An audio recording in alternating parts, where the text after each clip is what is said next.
আরও একবার স্বাগত জানাচ্ছি আপনাদেরকে এই যাত্রায়। আজ আমরা জানব লাইন সেগমেন্ট টুল সম্পর্কে। এই টুল সম্পর্কে জানব এবং এই টুলের সাথে আরও আনুষঙ্গিক যতগুলি টুল আছে সেই টুলগুলি কিভাবে ব্যবহার করতে হয় বা কোন টুলের মাধ্যমে কিভাবে তাকে উপস্থাপন করতে হয় চলুন দেখে নেওয়া যাক।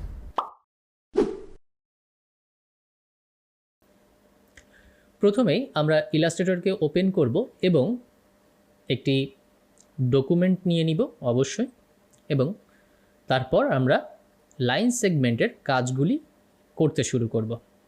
আপনাদের বোঝার স্বার্থে আমি প্রথমেই আমাদের লাইন সেগমেন্ট টুলের মধ্যে যে টুলগুলি আছে সেগুলির নাম উপরে লিখে রেখেছি এবং এখন আমরা চেষ্টা করব ধীরে ধীরে বোঝার যে এই টুলগুলি কিভাবে কাজ করতে হয়।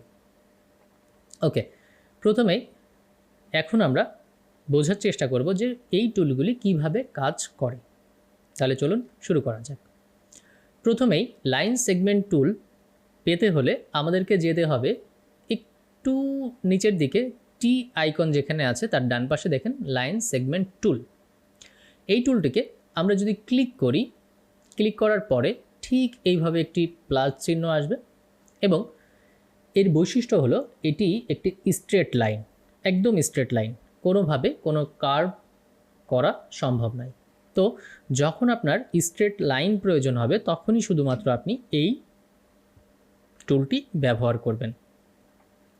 এবং এই টুলটি আপনি প্রথমে ফ্রি হ্যান্ডে ব্যবহার করতে পারেন, অর্থাৎ আপনার যেখানে ইচ্ছা আপনি সেখানে ঠিক এইভাবে করে টান দিতে পারেন, যেমন ইচ্ছা আপনার প্রয়োজন, একদম ফ্রিভাবে, কিন্তু সেটা স্ট্রেট হবে।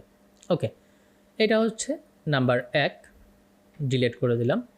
এবার লাইন সেগমেন্ট টুলটাকে এখানে একদম ফাঁকা জায়গায় ক্লিক করলাম, একটি ক্লিক করার সাথে সাথে আমাদের এরকম একটি ডায়লগ বক্স আসবে। এখানে আপনি লেন্থ কতটুকু চান ওর সেটাকে দিয়ে দিতে পারবেন। অ্যাঙ্গেল অর্থাৎ রেখাটা সোজাসুজি আসবে নাকি 45 ডিগ্রি অ্যাঙ্গেল বা 60 ডিগ্রি অ্যাঙ্গেল, যত অ্যাঙ্গেলে আপনি চান সেভাবে আসবে, ঠিক সেরকমভাবে আপনাকে দিয়ে দিবে। আর এখানে লাইনের কোনো ফিল চান কিনা, অর্থাৎ ফিল কালার চান কিনা সেটা নির্ধারণ করে দিতে হবে চেকবক্সের মাধ্যমে আপনাকে। তো আপনি যদি এখানে ওকে করেন, দেখেন ঠিক যে পরিমাণ অ্যাঙ্গেল ডিগ্রি দেওয়া ছিল ওখানে এবং যে পরিমাণ লেন্থ দেওয়া ছিল ঠিক তেমন একটি লাইন চলে এসেছে। ওকে, এটিকে আমি ডিলিট করে দিচ্ছি। এইবার আসি কাজের কথায়। এই লাইনটি যখন আপনি দিতে যাবেন, ম্যাক্সিমাম ক্ষেত্রে অ্যাঙ্গেল তো থাকলোই, সাথে করে আপনি যখন সোজাসুজি একটি দাগ দিতে যাবেন তখন আপনাকে কিবোর্ড থেকে শিফট প্রেস করে রাখতে হবে। দেখুন, শিফট প্রেস করে রেখে আমি যদি টান দিই তাহলে এগুলো একদম স্ট্রেট হবে, শুধুমাত্র সোজাসুজি তা নয়, আমি যদি এইভাবেও টান দিই তাহলে একদম স্ট্রেট লাইন হবে শিফট চেপে ধরলে কিবোর্ড থেকে, আর মাউসের বাম বাটন দিয়ে আপনি লাইনগুলো দিয়ে দিবেন। ওকে, এটা গেল একটা। এইবার ঠিক একইভাবে আপনি যদি শিফট চেপে ধরে এই লাইনটি মাউস না ছেড়ে এরকম ঘোরাতে থাকেন তাহলে একটি নির্দিষ্ট ডিগ্রি পর পর আপনাকে শো করবে।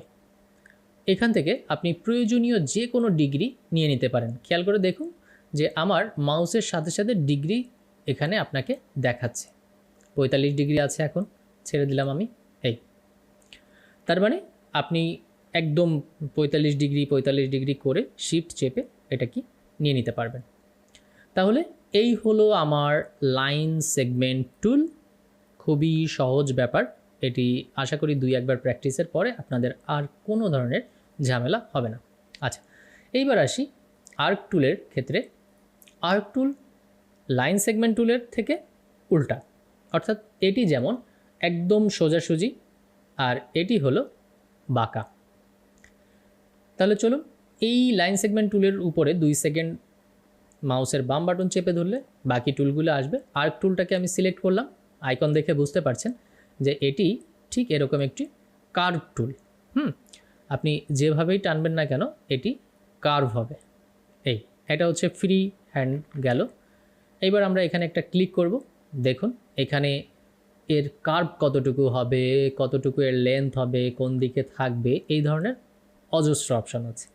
তো আপনাদের প্রয়োজনীয় মতো অ্যামাউন্ট দিয়ে বাড়িয়ে কমিয়ে আপনারা নিয়ে ওকে করে দিবেন, তখন ঠিক এরকম একটা লাইন চলে আসবে।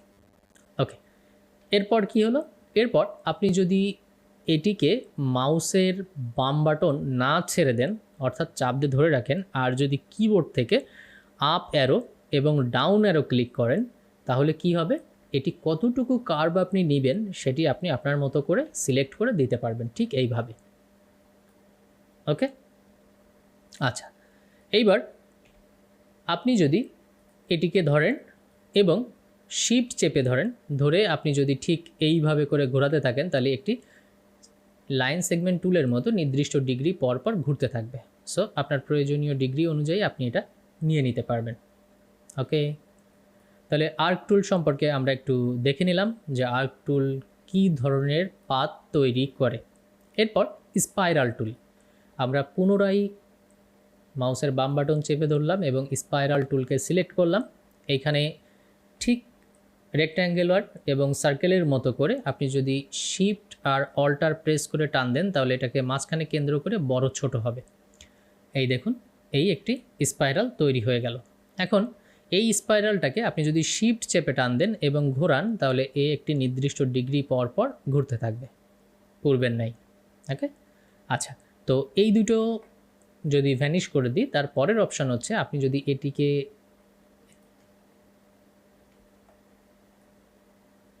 এটিকে ঠিক এইভাবে টান দেন এবং টান দিয়ে আপনি যদি মাউসের বাম বাটনটিকে ছেড়ে না দেন, তাহলে কি হবে যে আপনি চাইলে এর স্পাইরালের অংশকে ছোট এবং বড় করে নিতে পারবেন।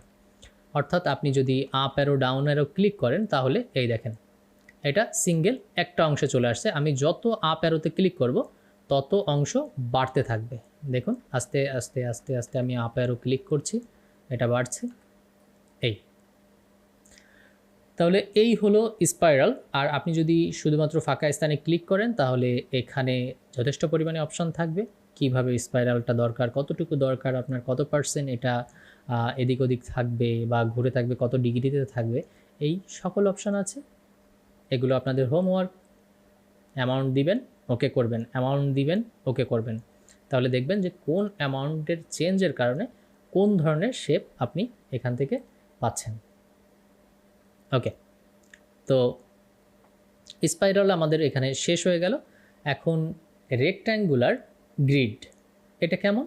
এটা হচ্ছে খুবই মজার একটা টুল। যখন আমরা কখনো আপনার কোনো কিছুকে ডিভাইডেড করতে চাই, অর্থাৎ দেখাচ্ছে একটি স্পেসকে 10:10 ভাগে ভাগ করতে চাই বা 4 ভাগে ভাগ করতে চাই, 5 ভাগে, এরকম অনেক সময় হয়ে থাকে, প্রয়োজন হয়। তো আমরা একে রেক্ট্যাঙ্গুলারের মতো টান দিলে ঠিক এরকম একটা গ্রিড আসবে।